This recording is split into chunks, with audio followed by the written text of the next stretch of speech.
ہے جذبہ جان نثاری کا، سبق ہے بردباری کا، مہینہ غم گساری کا، مہینہ غم گساری کا۔ بسم اللہ الرحمن الرحیم، الحمد للہ رب العالمین، والصلاة والسلام علی اشرف المرسلین، نبینا و سیدنا محمد وعلی آلہ و اصحابہ اجمعین۔ ناظرین السلام علیکم ورحمۃ اللہ وبرکاتہ۔ میں ڈاکٹر زید ملک ہوں اور ہماری آج کی گفتگو کا موضوع ہے استاد کا طلبہ سے ایثار و ہمدردی۔ جیسا کہ ہم سب جانتے ہیں کہ استاد ایک عظیم ہستی کا نام ہے۔ استاد صرف ہمیں تعلیم ہی نہیں دیتا بلکہ ہماری تربیت کرتا ہے، انسان سازی کرتا ہے۔ دنیا میں بچے کی سب سے پہلے اور سب سے زیادہ تربیت جو ہستیاں کرتی ہیں وہ تو والدین ہیں، اس میں کوئی شک نہیں۔ والدین کے بعد جس شخصیت کا سب سے زیادہ اثر بچے پر ہوتا ہے، اسٹوڈنٹ پر ہوتا ہے، وہ استاد کا ہے۔ استاد ایک جوہری کی مانند ہوتا ہے جس کو پتہ ہوتا ہے کہ اس ہیرے کو کس طرح تراشنا ہے، کس طرح اس میں نکھار پیدا کرنی ہے اور کس طرح اس کی خوبیاں اجاگر کرنی ہے۔ ایک استاد بچے کی جسمانی تربیت کرتا ہے، ذہنی تربیت کرتا ہے اور اس کی روحانی تربیت بھی کرتا ہے۔ وہ بچے کو بتاتا ہے کہ وہ کون ہے، وہ کہاں سے آیا ہے، اس دنیا میں اس کے آنے کا مقصد کیا ہے، مقصد تخلیق کیا ہے، اس کا مقام کیا ہے، اس کا مالک کون ہے، وہ کس کے سامنے جواب دہ ہے۔ یعنی پوری شخصیت سازی ایک عظیم منصب ہے جو استاد نے سنبھالا ہوا ہے۔ ایک استاد کس طرح طلبہ کا ہمدرد بن سکتا ہے، کس طرح ایک استاد طلبہ کے لیے ایثار و قربانی کر سکتا ہے، اس کے مختلف پہلو ہو سکتے ہیں۔ اگر ہم ان کو چھوٹے چھوٹے ٹاپکس میں بریک ڈاؤن کریں تو ہم بات کو مزید بہتر طریقے سے سمجھ سکتے ہیں۔ اگر ہم کلاس روم انوائرمنٹ کو سامنے لیں، جو درس گاہ کا ماحول ہے، تو اس میں میرے خیال میں ایک استاد کی جو اولین ذمہ داری ہو سکتی ہے وہ یہ ہے کہ سب سے پہلے وہ اپنے آپ کو پابند کرے کہ کلاس میں وقت پر پہنچے اور وقت سے پہلے کلاس سے باہر نہ جائے، پورا وقت دے جو کلاس کا ہے، بچوں کو پڑھائے، شوق سے پڑھائے، دل سے پڑھائے اور اپنی تمام توانائی اس میں صرف کر دے۔ یعنی ایک تو خود اس کا مظہر ہے جو ظاہری طور پر ہم دیکھتے ہیں کہ استاد چلا آ رہا ہے، تو اس پر لازم ہے کہ وہ خوش لباس بھی ہو۔ یعنی اگر وہ اچھے کپڑے پہن کر کلاس میں آتا ہے تو یہ اس بات کی علامت ہے کہ اس کے دل میں نہ صرف یہ کہ علم کی قدر ہے بلکہ جن بچوں کے پاس وہ آ رہا ہے ان کی بھی عزت اس کے دل میں موجود ہے۔ اسے خوش اخلاق ہونا چاہیے، بچوں کی بے عزتی نہیں کرنی چاہیے۔ بعض دفعہ ہم دیکھتے ہیں کہ استاد ذرا ترش لہجے میں بچوں سے مخاطب ہوتے ہیں یا ان کے نام رکھ دیتے ہیں۔ اگر کوئی بچہ موٹا ہے تو اس کو اوے موٹے کر کے بلا لیں گے، کوئی سانولا ہے تو کالے کہہ کے بلا لیں گے، یا کسی کی اینک لگی ہوئی ہے تو اوے این کی، یا کسی نے لمبے بال رکھے ہوں گے تو اوے زلفوں والے۔ اس سے منع فرمایا ہے، ہمارے دین نے اس بات سے منع فرمایا ہے کہ آپ انسان کو اس کے نام سے پکاریں۔ حضور اکرم صلی اللہ علیہ وسلم جب مدینہ تشریف لائے ہجرت کر کے تو آپ نے کسی صحابی کو بلایا تو لوگوں نے کہا کہ یا رسول اللہ، آپ نے جس نام سے اس کو بلایا ہے یہ نام اس کو اچھا نہیں لگتا۔ تو آپ نے فرمایا کہ کیا یہ نام اس کا نام نہیں ہے؟ تو لوگوں نے کہا نہیں، یہ نام ہم نے اس کا رکھا ہوا ہے۔ تو آپ نے فرمایا کہ لوگوں کو ان کے ناموں سے بلاؤ، وہ نام جو ان کے والدین نے چن کے رکھے ہیں اپنے بچوں کے لیے۔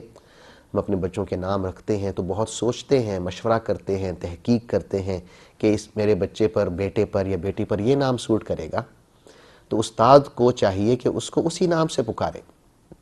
قرآن مجید میں آتا ہے یا ایھا الذین آمنوا لا یسخر قوم من قوم عسى ان یکونوا خیرا منہم ولا نساء من نساء عسى ان یکن خیرا منہن ولا تلمزوا انفسکم ولا تنابزوا بالالقاب، کہ اے مومنو، تم میں سے کوئی شخص دوسرے کا مذاق نہ اڑائے، تم میں سے کوئی عورت دوسری عورت کا مذاق نہ اڑائے۔ ہو سکتا ہے کہ جس کا مذاق اڑایا جا رہا ہے وہ اس شخص سے بہت بہتر ہو جو صاحب مذاق اڑا رہے ہیں۔ پھر فرمایا کہ القاب سے نہ پکارو، نام نہ گھڑو، چھیڑ نہ بناؤ کہ اس کا نام کچھ ہے، آپ کسی اور نام سے پکار رہے ہیں۔ وَلَا تَنَابَزُوا بِالْأَلْقَابِ۔ تو عزیزان گرامی، یہ ایک فرض ہے استاد کا کہ وہ خوش اخلاق ہو، وقت پر آئے، وقت سے پہلے نہ جائے، بچوں سے حسن سلوک سے پیش آئے۔ پھر ایک فرض اس کا یہ بھی ہے کہ وہ اپنے لیکچر کی تیاری کر کے آئے، جو اس نے کلاس میں کہنا ہے اس کو پڑھ کے آئے۔ اور سچی بات ہے کہ طلبہ کو پتہ چل جاتا ہے کہ استاد محترم پڑھ کے آئے ہیں یا ویسے ہی تشریف لے آئے، ان کو اندازہ ہو جاتا ہے۔ ہمارے طلبہ بے وقوف نہیں ہوتے اور یہ بآسانی معلوم ہو جاتا ہے کہ آپ پڑھ کے آئے ہیں یا بغیر پڑھے آ گئے۔ ایک اور بات جو ملحوظ خاطر رکھنی چاہیے وہ یہ ہے کہ طلبہ کو لیکچر کے دوران سوالات پوچھنے کا موقع دینا چاہیے۔ بعض دفعہ ایسا ہوتا ہے کہ ایک سوال ذہن میں آیا اور طالب علم نے وہ سوال پوچھا، لیکن استاد نے اس کو جھڑک دیا کہ بھئی آپ لیکچر کو ڈسٹرب نہ کریں، بلکہ لیکچر کے بعد، کلاس کے بعد آپ مجھ سے یہ سوال پوچھ لیں۔ اور ایسا کبھی نہیں ہوتا کہ کلاس کے بعد وہی لڑکا یا وہی اسٹوڈنٹ آپ کو اپروچ کرے اور آپ سے وہ سوال پوچھے، کیونکہ اس وقت جو سوال ذہن میں آیا ہوتا ہے اس کا ایک سیاق و سباق ہوتا ہے جس کا تعلق اس لیکچر سے ہوتا ہے جو آپ دے رہے ہیں۔ اگر اس وقت آپ نے اس کی تشفی نہیں کی، جواب نہیں دیا، تو پھر وہ بچہ اس سوال کو بھی بھول جاتا ہے، اس سیاق و سباق کو بھی بھول جاتا ہے۔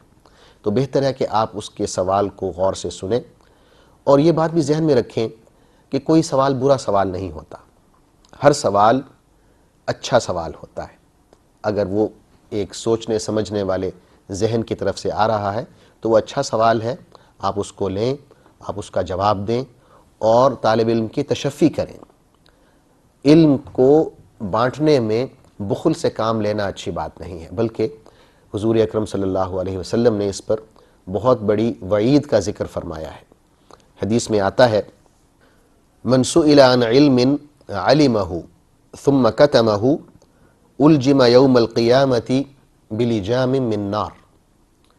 جس شخص کے پاس کوئی علم ہے اور اسے اس علم کے بارے میں پوچھا جاتا ہے تو وہ اس علم کو بانٹنے کے بجائے، بتانے کے بجائے اس کو چھپا دیتا ہے، تو قیامت کے روز اس کی سزا یہ ہوگی کہ اسے آگ کی ایک لگام پہنائی جائے گی۔ یہ وعید ہے جو حضور اکرم صلی اللہ علیہ وسلم نے اس شخص کے بارے میں بتائی ہے جس کے پاس علم ہے لیکن اس کو پھیلانے میں، اس کو آگے بتانے میں وہ بخل سے کام لیتا ہے۔ ناظرین، استاد کے اور طلبہ کے درمیان جو حفظ مراتب کا ہے معاملہ، ایک اچھے استاد کو اس کا بھی خیال رکھنا چاہیے۔ ایک فاصلہ ہونا چاہیے رتبے کا استاد اور شاگرد کے درمیان، اس میں ایک توازن قائم رکھنا ضروری ہے۔ یعنی بعض دفعہ اس طرح ہوتا ہے کہ استاد بہت ہی زیادہ بے تکلف ہو جاتے ہیں طلبہ کے ساتھ، یہاں تک کہ یہ نوبت آتی ہے کہ فضول قسم کے لطیفے بھی ہو رہے ہیں، یہ ایک انتہا ہے، اس سے پرہیز کرنی چاہیے۔ دوسری انتہا یہ ہے کہ استاد محترم جو ہیں وہ بالکل ہی اکڑے ہوئے ہیں اور کسی اسٹوڈنٹ کو اپنے قریب ہی نہیں پھٹکنے دیتے، بالکل عبوساً قمطریرہ کی مصداق بنے ہوئے ہیں، ایسے بھی نہیں ہونا چاہیے۔ حضور اکرم صلی اللہ علیہ وسلم کا فرمان ہے انما بعثت معلما، کہ مجھے ایک استاد بنا کر بھیجا گیا ہے، اور آپ نے یہ بھی فرمایا ہے کہ میں تمہارے لیے ایک والد کی طرح ہوں کیونکہ میں تمہیں تعلیم دیتا ہوں۔ حضور اکرم صلی اللہ علیہ وسلم نے بہترین اساتذہ تیار کیے، انہیں صبر و تحمل سکھایا، ایثار و قربانی کا درس دیا اور خوش اخلاقی سکھائی۔ حدیث میں ایک بہت دلچسپ واقعہ آتا ہے کہ ایک دیہاتی آیا اور مسجد نبوی میں داخل ہو کر اس نے ایک سائڈ پر بیٹھ کر پیشاب کرنا شروع کر دیا۔ اب صحابہ کرام کو یہ بات بہت ناگوار گزری، وہ سب اٹھے تاکہ اس کو روکیں، تو حضور اکرم صلی اللہ علیہ وسلم نے صحابہ کو روک دیا کہ وہ اس کو پیشاب کرنے دیں۔ جب وہ کر چکا تو حضور اکرم صلی اللہ علیہ وسلم نے اسے اپنے پاس بلایا اور فرمایا ان هذه المساجد لا تصلح لشيء من البول ولا القذر انما هي لذكر الله والصلاة وقراءة القرآن، کہ یہ جو مسجدیں ہیں ان میں پیشاب نہیں کیا جاتا، ان میں گندگی نہیں پھیلائی جاتی، یہ تو اس لیے بنائی گئی ہیں کہ ان میں اللہ کا ذکر کیا جائے، نماز پڑھی جائے، قرآن مجید کی تلاوت کی جائے۔ پھر حضور اکرم صلی اللہ علیہ وسلم نے صحابہ سے کہا احفروا مکانہ واطرحوا علیہ دلوا من ماء ویسروا ولا تعسروا، کہ اس جگہ کو تھوڑا سا کھود دو اور اس پر پانی کا ایک ڈول انڈیل دو، اور تم لوگوں کو چاہیے کہ آسانیاں پیدا کرو، تنگی پیدا نہ کرو، مشکلات پیدا نہ کرو۔ تو یہ آپ صلی اللہ علیہ وسلم کا سبق تھا۔ آپ صلی اللہ علیہ وسلم نے اس نہج پہ صحابہ کی کھیپ تیار کی جو بہترین اساتذہ ثابت ہوئے۔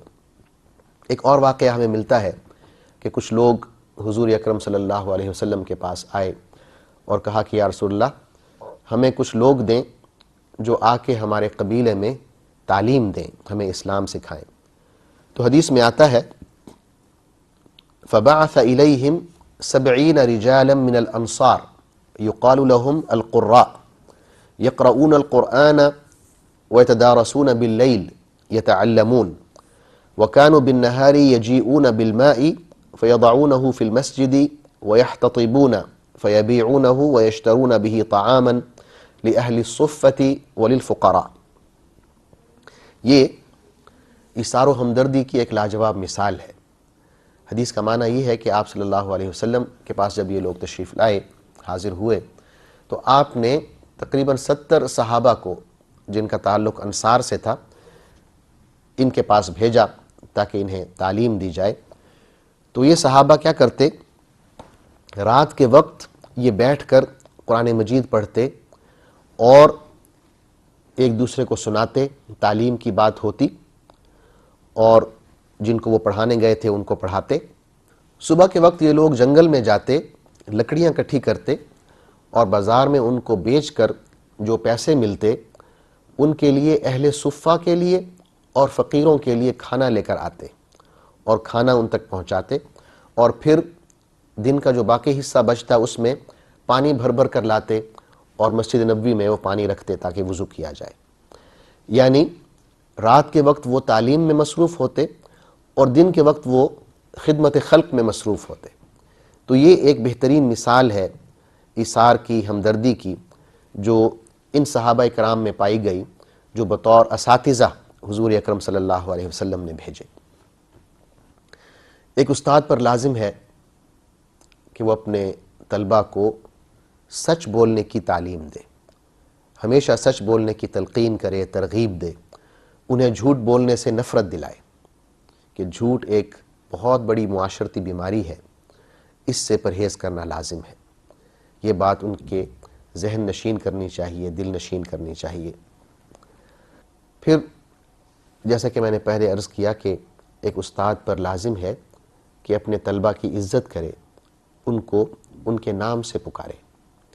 ایک حدیث میں آتا ہے کہ حضور اکرم صلی اللہ علیہ وسلم نے حضرت ابو سعید خدری سے یوں کہہ کر کہا، یا ابا سعید، من رضی باللہ ربا وبالاسلام دینا وبمحمد صلی اللہ علیہ وسلم نبیا وجبت لہ الجنہ، کہ اے ابو سعید، جو شخص اس بات پر راضی ہو جائے کہ اللہ ہمارا پروردگار ہے، اسلام ہمارا دین ہے، اور محمد صلی اللہ علیہ وسلم ہمارے رسول ہیں، اس کے لیے جنت واجب ہو جاتی ہے۔ یعنی آپ نے بہت پیار سے حضرت ابو سعید خدری کو ان کا نام لے کر یہ حدیث بتائی، یہ فرمان بتایا۔ اسی طرح یہ بھی استاد کا فرض ہے کہ ایسی دھواں دھار قسم کی تقریر نہ فرمائے جس میں اتنے بھاری بھرکم قسم کے الفاظ ہوں، مشکل الفاظ ہوں، جو طلبہ کے فہم و ادراک سے بہت بالا ہوں، ان کی سمجھ میں ہی نہ آئے کہ آپ کیا فرما رہے ہیں۔ ایسے نہیں ہونا چاہیے، بلکہ آسان فہم الفاظ ہوں، جو طلبہ کو پتہ چلے کہ آپ نے کیا پیغام دیا ہے اپنی تقریر میں، اپنے درس میں آپ نے طلبہ کو کیا سکھایا ہے، آپ کی ایک ایک بات ان کو سمجھ آنی چاہیے۔ حدیث میں ہے، غالباً حضرت علی رضی اللہ عنہ کا قول ہے، آپ نے فرمایا، حدث الناس بما یعرفون، کہ لوگوں کو وہ بات کرو، لوگوں کے سامنے وہ بات کرو جو وہ سمجھ سکیں، وہ جان سکیں، اور ان کی عقل میں آپ کی بات، ان کی سمجھ میں آپ کی بات بیٹھ سکے۔ اسی طرح ایک استاد کا یہ بھی فرض ہے کہ اگر طلبہ اچھی کارکردگی دکھائیں تو ان کی حوصلہ افزائی کی جائے، ان کو شاباش دی جائے، ان کو اچھے نمبر دیے جائیں، ان کا تذکرہ کیا جائے دوسرے طلبہ کے سامنے کہ یہ مثال ہے، آپ لوگوں کو بھی اس طرح ہونا چاہیے۔ حدیث میں ہے کہ ایک دفعہ حضور اکرم صلی اللہ علیہ وسلم نے حضرت ابی بن کعب سے ایک سوال کیا، پوچھا کہ یہ بتائیں کہ قرآن مجید کی عظیم ترین آیت کون سی ہے؟ تو حضرت ابی بن کعب نے کہا کہ یا رسول اللہ، قرآن مجید کی عظیم ترین آیت آیت الکرسی ہے۔ تو آپ اس جواب پر خوش ہوئے، کہ جواب ٹھیک تھا، تو آپ نے انہیں تھپکی دی اور یہ دعا دی، آپ نے فرمایا، لِيَحْنِكَ الْعِلْمِ أَبَا الْمُنذِرِ، کہ اے ابو منذر، حضرت ابی بن کعب کی کنیت تھی، تمہیں علم مبارک ہو، یعنی حوصلہ افزائی کا پہلو نکلتا ہے حضور اکرم صلی اللہ علیہ وسلم کی طرف سے۔ اسی طرح اگر آپ کو اپنے طلبہ کی کوئی بات اچھی لگتی ہے، آپ خوش ہوتے ہیں، تو آپ کو چاہیے کہ آپ ان کے لیے دعا کریں۔ اس سے ایک روحانی تعلق پیدا ہوتا ہے استاد اور طالب علم کے درمیان۔ حدیث میں ہے کہ حضور اکرم صلی اللہ علیہ وسلم کے لیے وضو کا پانی لایا گیا۔ آپ نے پوچھا کہ یہ پانی کون لایا ہے؟ تو صحابہ نے بتایا کہ حضرت عبداللہ بن عباس لائے ہیں۔ تو آپ نے یہ جان کر ان کے لیے دعا کی، آپ نے فرمایا، اللہم فقہہ فی الدین، اللہم علمہ الکتاب، اے اللہ اسے دین کی سمجھ عطا فرما، اے اللہ اسے قرآن کی تعلیم نصیب فرما، قرآن کا علم عطا فرما۔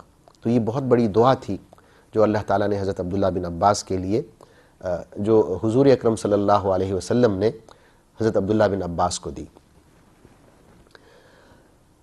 استاد کو اس بات کا بھی خیال رکھنا چاہیے کہ اگر آپ نے کوئی سوال پوچھا ہے اور طلبہ کو اس کا جواب نہیں آتا، تو بجائے کہ آپ انہیں شرمندہ کریں، بہتر ہے کہ آپ خود ہی اس کا جواب دے دیں اور تفصیل سے جواب دیں، کیونکہ آپ اسی لیے ہیں کہ وہ باتیں جو طلبہ کو نہیں پتہ آپ انہیں بتائیں۔ حدیث میں آتا ہے، حضرت عبداللہ بن عمر رضی اللہ عنہ روایت کرتے ہیں کہ ایک دفعہ حضور اکرم صلی اللہ علیہ وسلم نے صحابہ سے ایک بات پوچھی۔ آپ نے فرمایا کہ ایک درخت ہے جس کے پتے نہ سردیوں میں جھڑتے ہیں نہ گرمیوں میں جھڑتے ہیں، اور وہ جو درخت ہے وہ ایک مسلمان کی مانند ہے، جیسے مسلمان پر موسموں کا اثر نہیں ہوتا۔ اور علامہ اقبال نے بھی بہت خوبصورت الفاظ میں اس کا ذکر کیا ہے، فرماتے ہیں، یہ نغمہ فصل گل و لالا کا نہیں پابند، یہ نغمہ فصل گل و لالا کا نہیں پابند، بہار ہو کے خزاں لا الہ الا اللہ۔ تو مسلمان کی مثال دی حضور اکرم صلی اللہ علیہ وسلم نے ایک درخت کے ساتھ کہ جس کے پتے نہیں جھڑتے. تو صحابہ رضی اللہ عنہم صحرا کے کسی درخت کے حوالے سے بات کرنے لگے کہ ہو سکتا ہے وہ ہو، لیکن آپ نے فرمایا نہیں. پھر آپ نے خود ہی بتا دیا کہ یہ کھجور کا درخت ہے.